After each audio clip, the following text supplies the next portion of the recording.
Good evening, everybody. This is Hunter here, and I'm here with Colin. Colin, how you doing, sir?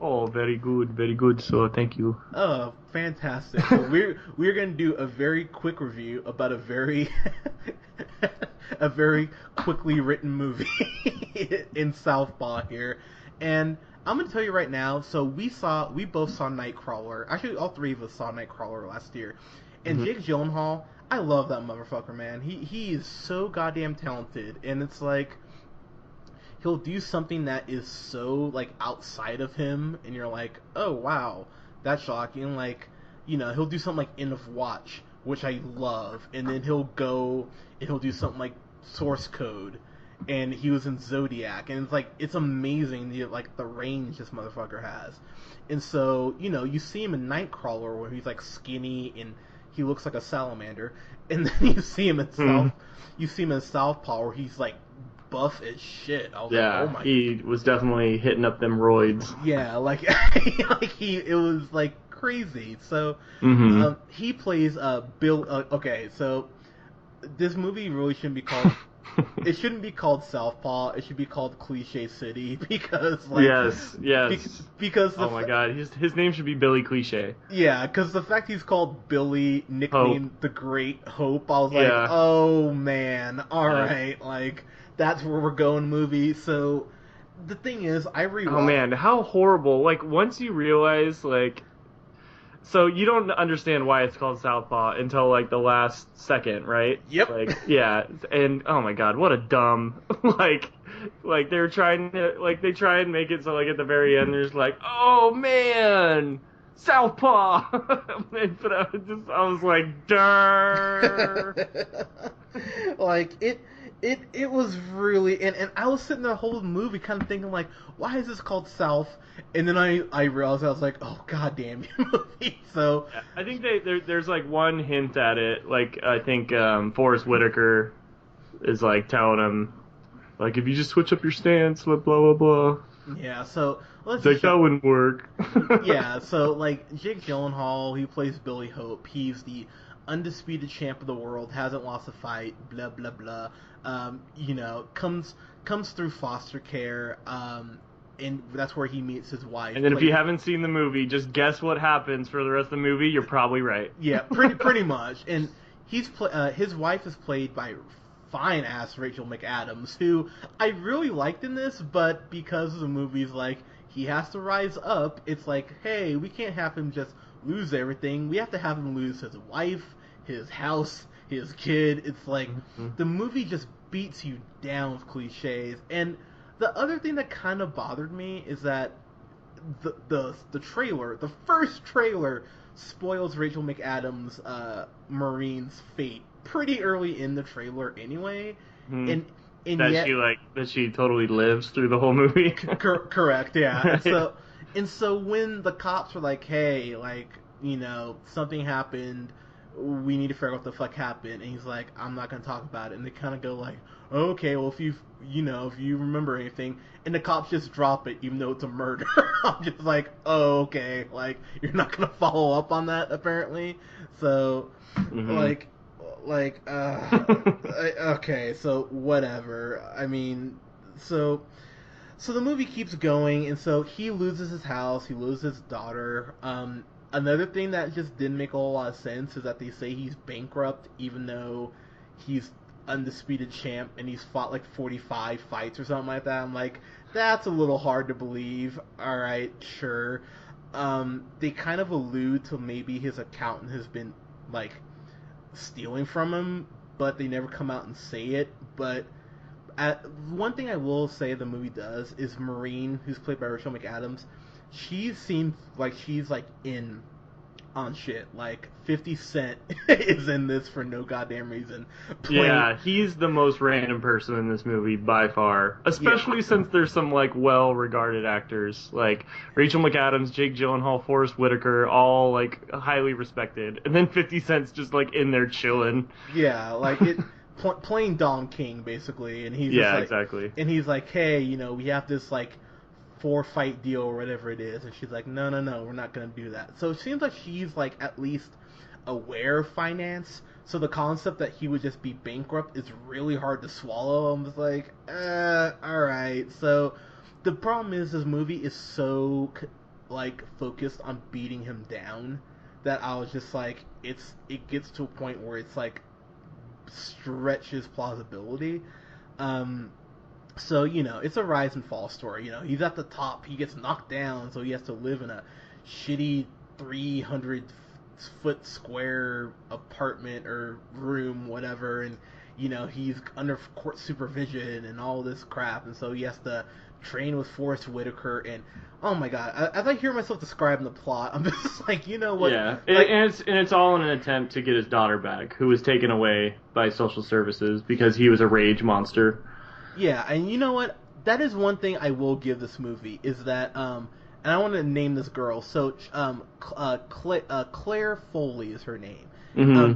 And she was in, and I was like, why do I recognize her? Because she was in Win Win with Paul Giamatti, and she was actually really awesome in that. I was like, that's where I know her from.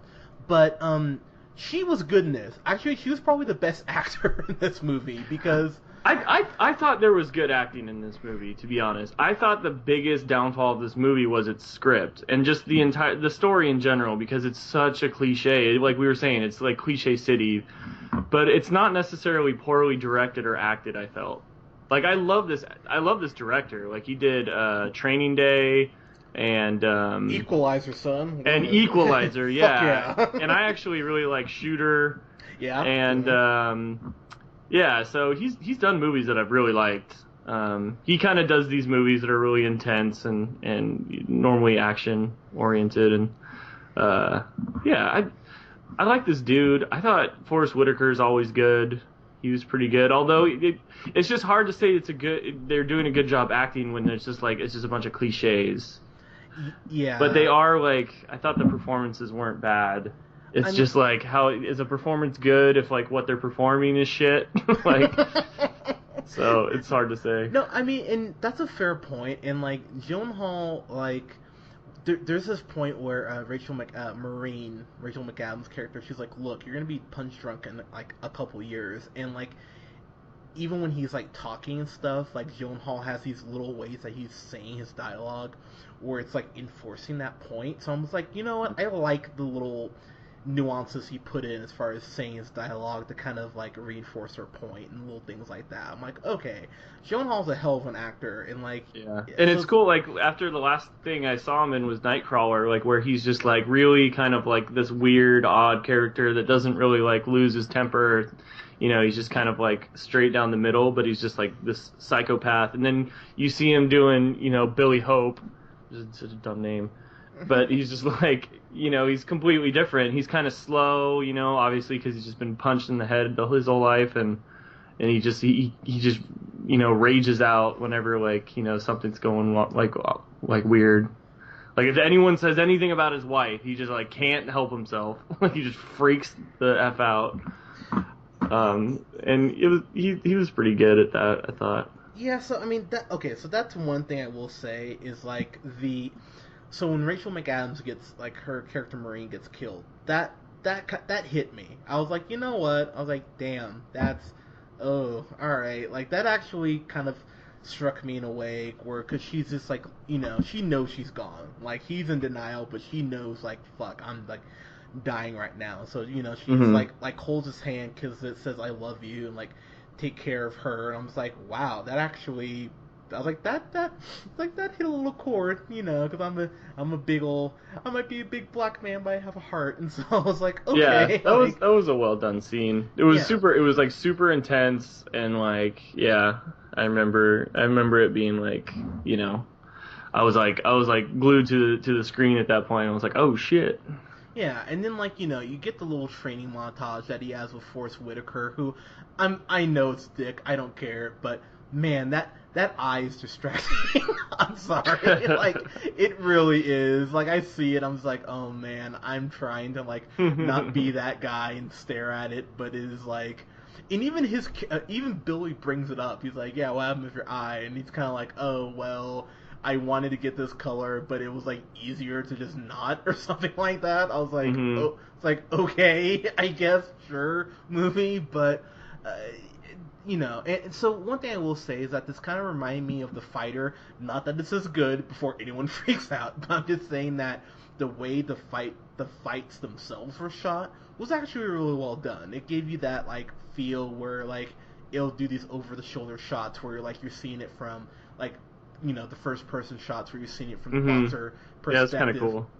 And stuff like that. So I'm like, okay, there's some cool stuff here and there, but it is cliche city though. So if you don't like cliche city, you will not enjoy this film. And to be honest, all I was thinking the whole time as I was watching it was, oh man, that's right, Creed comes out a week from Thursday. I'm a lot more excited to see that than I am to see this. So, and I normally like these movies, even if they are a little cliche. Like I normally like kind of like the fighting, the story of the fighter who's doesn't have any money or whatever. And this one just kind of felt like, I don't know, it just seemed like such a simple, predictable script that I did. Like The Fighter, love The Fighter. That movie's great.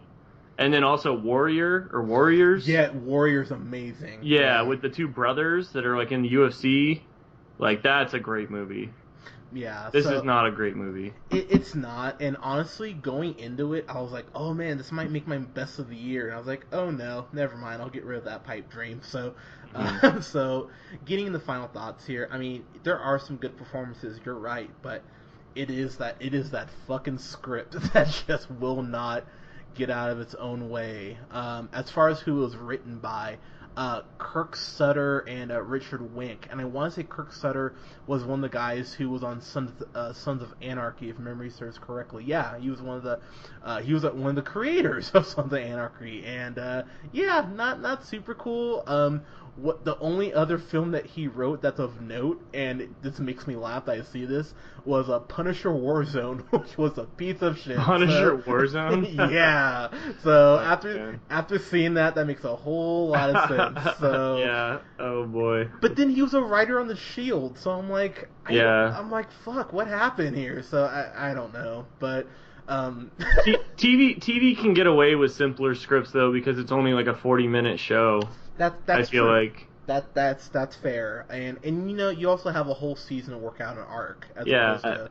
and it's all about like character development in TV, and you just get to love the characters that like even like an episode where maybe nothing necessarily that crazy happens. I feel like a show like The Shield or something, like I'm still gonna watch it because I'm just like I love these characters that have been developed.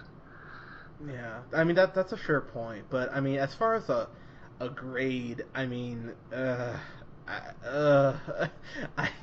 I'm torn because I don't think this is good, but I like the performances, so I'll be probably more kinder than I should be, and I'll give this a C+. I think if you rent this, I think you'll get your money's worth, but if I saw this at even a matinee, I probably would have been like, well, that wasn't worth $7.40 or whatever, so yeah, C+ for me. Wow, man. All right. Uh-oh.